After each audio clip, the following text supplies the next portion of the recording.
बीच में समझो हमारा परिवार है, प्रोफेसर संपत सिंह के साथ जुड़ा हुआ था, 20-30 साल से जो जुड़ा हुआ था।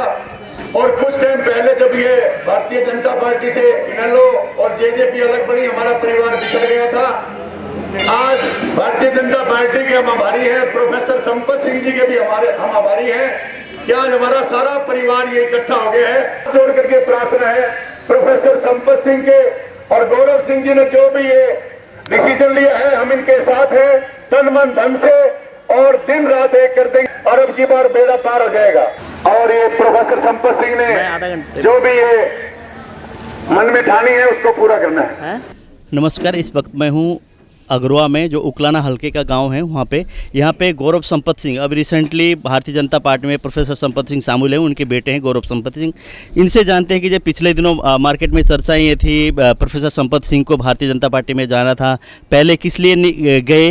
अगर भारतीय जनता पार्टी में जाते तो उनको हो सकता है भारतीय जनता पार्टी आदमपुर हल्के से चुनाव मैदान में उतारने वाली थी, इस तरह के चर्चे भी थे। लेकिन गौरव जी से जानेंगे सीधे तौर पर क्या बातें थी वो चीज़। गौरव जी, पहले तो सिटी बिग न्यूज़ में मैं आप सबका स्वागत करता हूँ। बहुत बहुत धन्यवाद। हम आपका स्वागत करते हैं अगरवा की पावन धरती पे। जैसे आप ये बताइए, जैसे पिछले दिनों चर्चे थी कि प्रोफेसर संपत सिंह भारतीय जनता पार्टी में, इतनी देरी क्यों की? देखिए, चर्चा काफ़ी टाइम से थी, और जब भी राजनीतिक परिवर्तन आता है हरियाणा में, चाहे INLD के 2 भाग हुए, एक जेजेपी बनी, INLD हुई, उस टाइम भी बहुत सारी चर्चाएँ थी।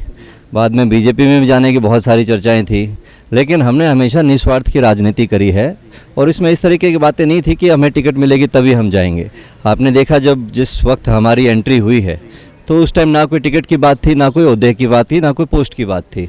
तो बिल्कुल निस्वार्थ जनता की सेवा करने के लिए हमने भारतीय जनता पार्टी में आए हैं, और आगे जनता की सेवा करते रहेंगे। आपको ये नहीं लगता कि जैसे पहले चुनाव से पहले, घोषणा से पहले चर्चा ये रहे कि प्रोफेसर संपत सिंह भारतीय जनता पार्टी में जाएंगे, उसी के चलते कांग्रेस पार्टी से भी टिकट कटी और यहाँ से भी आपको टिकट नहीं मिली? देखिए, जो कांग्रेस का टिकट कटने की बात जहाँ तक है, देखिए कांग्रेस तो अब एक परिवार रह गया, एक प्राइवेट लिमिटेड कंपनी रह गई है। कुछ कुनबे हैं, आपस में टिकटें बांट लेते हैं कि भाई तू 10 ले ले, तू 5 ले ले, तू 4 ले ले, तो उस तरीके से चल रही है।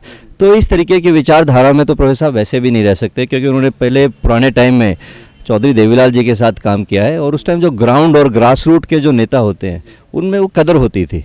और वैसे ही अब जो भारतीय जनता पार्टी है, यहाँ पे ग्रास रूट के लोगों की कदर है। चाहे आप टिकट में आज जो आप देखते हैं, तो हर तरीके के सर्वे होते हैं। RSS अपने अलग सर्वे करते हैं, प्राइवेट कंपनीज अपने अलग सर्वे करती है, जो कार्यकर्ता हैं अपने अलग सर्वे करते हैं, उसके आधार पर ये टिकट देते हैं। तो इस तरीके की बात नहीं कि मतलब कांग्रेस का तो बहुत, देखिए कांग्रेस एक सुसाइड करने चली गई है, और हम सुसाइड कर नहीं सकते। जैसे आपने कहा कि चौधरी साहब ने चौधरी देवीलाल से राजनीति सीखी, उनके उसमें उन्होंने काम भी किया, उनके उसमें मंत्री भी ये रहे, तो आपको क्या लगता है भारतीय जनता पार्टी में चौधरी देवीलाल वाले विचारधारा हैं? देखिए, हैं, ज़रूर है। वो चौधरी देवीलाल एक शख्सियत नहीं, वो एक विचारधारा है। तो उस तरीके की है, ग्राउंड पे काम करते हैं। आप संगठन देख लीजिए, जब देवीलाल जी थे तो उन्होंने संगठन को मजबूत रखा, चाहे वो बूथ स्तर पे हो, जिला पे हो, ब्लॉक पे हो, स्टेट में हो, उन्होंने अपना जो संगठन हमेशा मजबूत रखा। और भारतीय जनता पार्टी भी, अब देखिए आप संगठन देखिए, पन्ना प्रमुख हैं, आप ब्लॉक लेवल पे मंडल बने हुए हैं, जिला के स्तर की कमेटियां देखिए, स्टेट की कमेटियां देखिए, तो संगठन मजबूत है।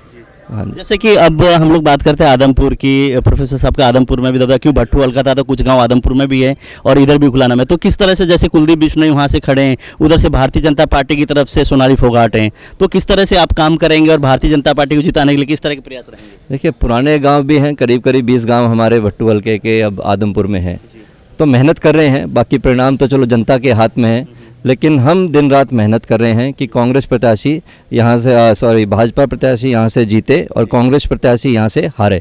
और सिर्फ आदमपुर ही नहीं, हमारे पुराने गांव उकलाना में भी आए हैं, बरवाड़ा में भी आए हैं, वहाँ पर भी हम मेहनत कर रहे हैं। जैसे अब ये उकलाना की हमारे वर्कर मीटिंग है, यहाँ भी प्रत्याशी भी आएंगी, तो उनकी सपोर्ट के लिए हमने मीटिंग रखी है, ताकि जो भी आदमी, जो भी हमारे समर्थक हमारे से जुड़ा हुआ है, वो भाजपा प्रत्याशी के लिए काम करे। जैसे आपके प्रोफेसर संपत सिंह के भारतीय जनता पार्टी में आने के बाद आदमपुर में कितना फर्क पड़ने वाला है कि चुनाव के लिए अगर मतदान की हम बात करें, उसकी में जीत में कितना फर्क रहेगा? देखिए, मैं फिर कहता हूँ, हार जीत सब वोटर के हाथ में है, परमात्मा के हाथ में है। हमारा काम है कोशिश करना और निरंतर कोशिश कर रहे हैं। ये उकलाना हल्के की भी टीम यहाँ पे बैठी है, ये भी आदमपुर में वर्किंग कर रही है। फतेहाबाद भी हमारी टीम है, वो भी आदमपुर वर्किंग कर रही है।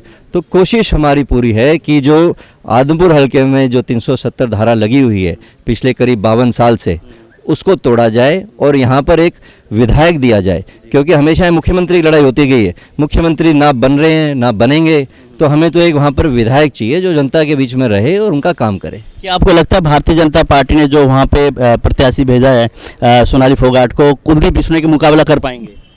बिल्कुल बिल्कुल, सोनाली फोगाट बहुत अच्छी प्रत्याशी हैं। ये तो कुछ लोग हैं जो कुलदीप जी के साथ जुड़े हुए हैं, वो तरह तरह की अफवाहें चलाते हैं कि भाई ये कलाकार है। अब कलाकार है तो वो भी तो एक गुण हुआ ना। कल को स्मृति ईरानी जी हैं, सेंटर में वजीर हैं, वो भी कलाकार थी। हेमा मालिनी जी हैं, वो भी कलाकार थी। जयललिता जी ने कितने साल स्टेट चलाई, वो भी कलाकार थी। तो कलाकार तो हैं, लेकिन उनमें गुण है, तभी कलाकार हैं और तभी लोगों में मशहूर भी हैं। तो जैसे वहाँ से आदमपुर हल्के से बहुत सारे नेता लाइन में थे, उससे सत्येंद्र कुमार भी कांग्रेस छोड़ के इसमें आए थे कि टिकट का उनको था कि मैं टिकट मिलेगा मुझे। करण सिंह नरोलिया है, ज्योति बेंदा है, बहुत सारे नाम थे। उसके बावजूद एक तरह से सोनाली फोगाट को लोग कहते हैं कि पैराशूट से यहाँ कैंडिडेट उतारा गया। ये क्या मानते हैं आप? देखिए, मैं नहीं सोचता कि पैराशूट से उतारा गया है। उनकी बाल्समैन रिश्तेदारी है, उनकी जगान में रिश्तेदारी है, तो पैराशूट। बाकी जहाँ तक टिकट की बात है तो टिकट तो एक आदमी को मिलेगी। तो टिकट तो अब ऐसे तो है नहीं कि एक टिकट को बंटवारा कर दिया जाए, वो तो एक आदमी को मिलेगी, वो उनको मिली है, तो सब उसके लिए काम कर रहे हैं। जब जैसे नलवा की हम लोग बात करें, पिछले दिनों प्रोफेसर साहब वहाँ से चुनाव लड़े, वो जीत नहीं पाए। इस बार जैसे वहाँ से आपके जो प्रतिनिधि थे अपने रणवीर सिंह गंगवा, वो भारतीय जनता पार्टी शामिल होने के बाद आज उनको टिकट लेके वो खड़े और मैदान में वो हैं, तो उनको किस तरह से सपोर्ट कर रहे हैं, किस तरह से रहने वाला है नलवा की आप लगाते हो, तो वहाँ का रिजल्ट क्या आने वाला है? देखिए, नलवा में फोकस मार्जिन का है, जीत का नहीं है। तो हमारा वहाँ टारगेट है कम से कम 35-40 हज़ार से हम उनको जिताएं, ताकि उनको एहसास भी हो कि प्रोफेसर साहब की जो टीम है उन्होंने एक अच्छी वर्किंग करी और पार्टी भी देखे कि उन्होंने वर्किंग करी है। तो वहाँ मार्जिन की बात है, जीत की बात नहीं है। जैसे नलवा की हम लोग बात करते हैं, वहाँ ज़्यादातर समस्या पानी की है।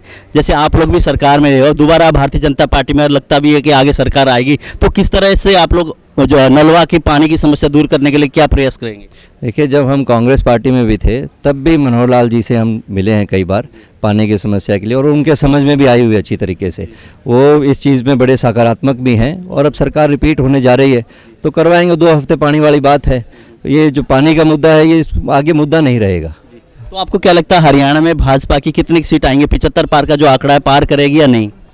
देखिए, 75 पार जरूर करेगी और 75 कमल जरूर खिलेंगे, और उनमें 7 कमल वो हम हिसार से देंगे उनको। आपको लगता है हिसार से 7 कमल खिल पाएंगे? बिल्कुल, ज़रूर, हमारी पूरी कोशिश है। और कई जगह तो टारगेट बना के चल रहे हैं। जैसे आप उकलाना है, कांग्रेस की जमानत जब्त है।